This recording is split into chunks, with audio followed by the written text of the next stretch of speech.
For me, it's just my chosen way of life. I've got to be there. That's the title of the book, and I can't have a title of a book called Got to Be There if I'm not there, which is going to be inevitable one day, but until that day comes, I will do my darndest to get there.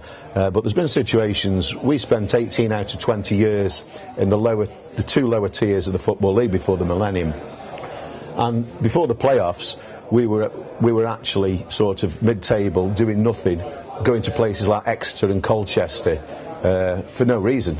The season was over with 7-8 games to go. There's no point in going, because you're not going to establish yourself any higher up to get a promotion place, and you're not getting relegated. You know, you're out of danger, but you still had to go. I mean, it's hard to do, especially after a Friday night out, which I conscientiously have every Friday. But I make sure that I'm up and I'm on the ball, no matter what time I've got to get up for work, what time I've got to get up for football. I make sure I'm up, whatever condition I'm in. I've got down to grounds and the game's postponed.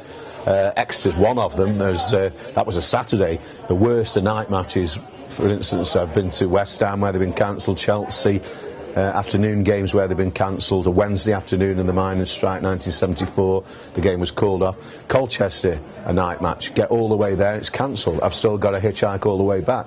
It's an absolute nightmare. But that accounts for over 50 occasions that I've been to games. So it's not just Exeter, it's any long distance game, or even any game where you turn up and the game's off, you've got nothing and you've spent a lot of money. Yeah, it's worse because the communication, particularly in the 60s, 70s and 80s, was so bad.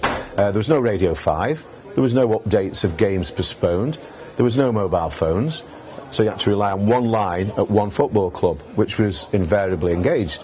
So it was difficult to even get information. Most telephone boxes were either vandalised or out of order. So you're up against all these circumstances. So you've got to travel because you're in transit, and there's no way of them getting in touch with you because mobile phones, hadn't arrived there. And so, yeah, it's terrible, but you had to travel. You still had to go.